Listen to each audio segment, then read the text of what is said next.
2 सितंबर से 6 सितंबर तक डायल 112 के चालक संघ के द्वारा पटना में किया जाएगा हड़ताल और बावजूद अगर इसके सरकार इनके 5 सूत्री मांगों को नहीं मानती है तो फिर डायल 112 के चालक संघ जाएंगे अनिश्चितकालीन हड़ताल पर। आपको बता दें कि आज मुजफ्फरपुर के एक निजी सभागार में डायल 112 के चालक संघ की एक बैठक आहूत की गई, जिसमें जिले के तमाम डायल 112 के चालक मौजूद रहे। इस दौरान 5 सूत्री मांगों को लेकर 2 सितंबर से 6 सितंबर तक पटना में जो धरना आहूत की गई है उसको सफल बनाने पर चर्चा की गई। इस दौरान मीडिया को बताया गया कि इनकी 5 मांगे हैं जो सरकार को इन्होंने बताया है और सरकार अगर इनकी मांगों को नहीं मानती है तो 2 सितंबर से 6 सितंबर तक पहले ये पटना में शांतिपूर्ण तरीके से हड़ताल पर रहेंगे। बावजूद अगर सरकार इनकी मांगों को नहीं मानती है तो फिर पूरे बिहार के जो डायल 112 के चालक हैं वह अनिश्चितकालीन हड़ताल पर चले जाएंगे। तो आपको बता दें कि साफ तौर पर डायल 112 के चालक संघ का कहना है कि हम पुलिस के साथ कंधा से कंधा मिलाकर चलते हैं, लेकिन ना तो हमें समान वेतन दिया जाता है, ना ही जो वेतन मिलता है वह समय से वेतन मिल पाता है, ना ही हमें कोई आई कार्ड मिला है सरकार की तरफ से, ना ही हमें कोई पहचान प्राप्त हुआ है।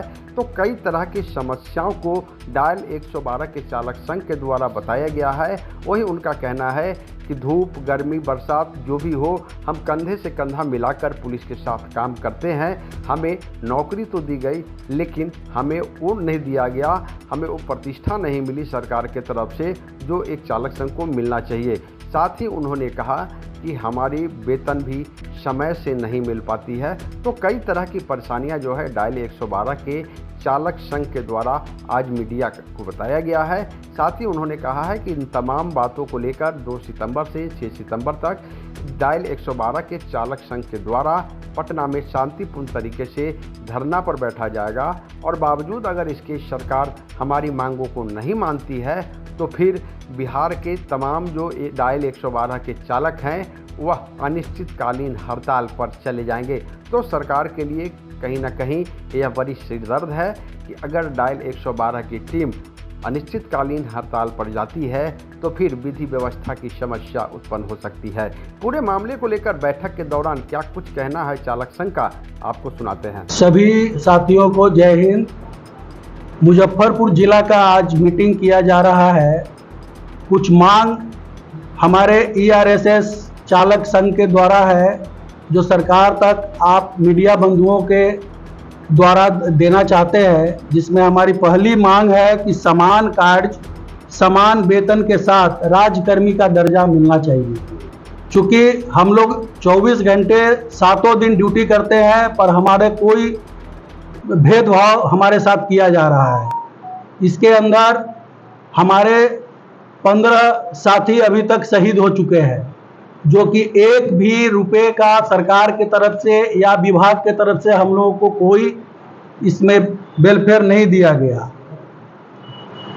जबकि कोई आम जनता भी अगर रोड पर एक्सीडेंट होकर मरता है तो सरकार की तरफ से उन्हें अनुदान दिया जाता है, लेकिन हमारे सैनिक के लिए कोई भी अनुदान देने का इसमें प्रपोजल नहीं किया गया है। दूसरा है कि इंश्योरेंस और PF की सुविधा होनी चाहिए।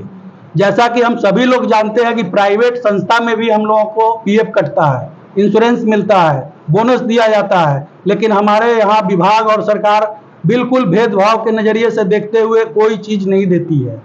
तीसरा है सभी प्रकार का जो समान अलाउंस है जो विभाग दे रही है, बिहार गवर्नमेंट दे रही है, वो हमको एक भी अलाउंस नहीं देता है। तो तीसरी अलाउंस हम लोगों को समान अलाउंस मिलना चाहिए। ERSS चालक के वेतन भुगतान प्रक्रिया में बिहार पुलिस कर्मी के वेतन भुगतान के प्रक्रिया के साथ जोड़ा जाना चाहिए। हम लोगों का जो वेतन है 3 महीने 4 महीने कभी 5 महीने पर 1 महीने का वेतन दिया जाता है, जबकि हम लोग गर्मी धूप बरसात को झेलते हुए रात दिन मेहनत करते हैं और हमारे बच्चे को प्रॉब्लम होता है, हमारे परिवार को दिक्कत होता है भरण पोषण करने में। हमको जो है टाइम पर पेमेंट भी नहीं मिलता है। तो हम चाहते हैं कि बिहार पुलिस का जो वेतन प्रक्रिया है उससे हमारे चालक संघ का भी वेतन प्रक्रिया जोड़ा जाना चाहिए।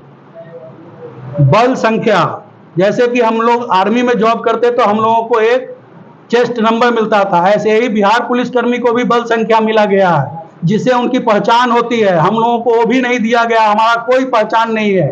वर्दी हम लोग पहनते हैं, लेकिन उस वर्दी का कोई फायदा नहीं है। तो हम चाहते हैं कि हमें बल संख्या मिले, बल नंबर मिले, सोल्जर मिले, ताकि हम भी अपने बिहार में अपना नाम और अपनी पहचान बना सके।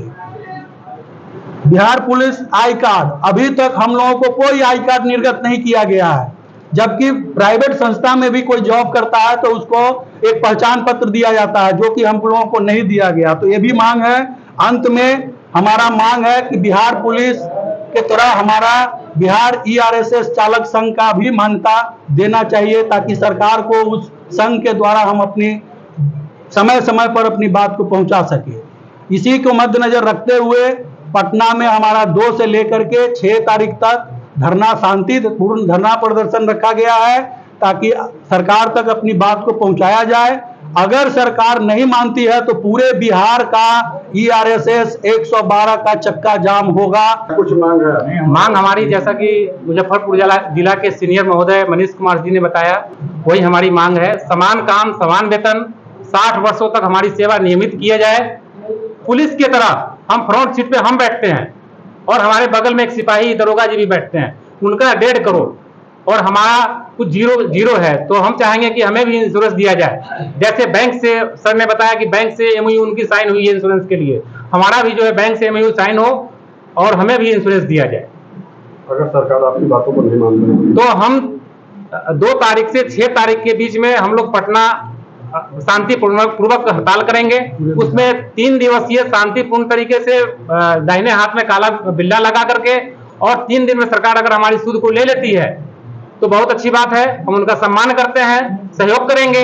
और चौथे दिन अगर नहीं लेती है तो चौथे दिन से पूर्ण रूपेण बिहार सरकार की 112 की गाड़ी हम लोग थाना पे चाबी जमा करके और फिर चक्का जाम करेंगे। अच्छा, आप लोगों की एक और भी शिकायत कई दिनों से मिल रही है कि पुलिस बल की कमी रहती है आप लोगों के वाहन पर।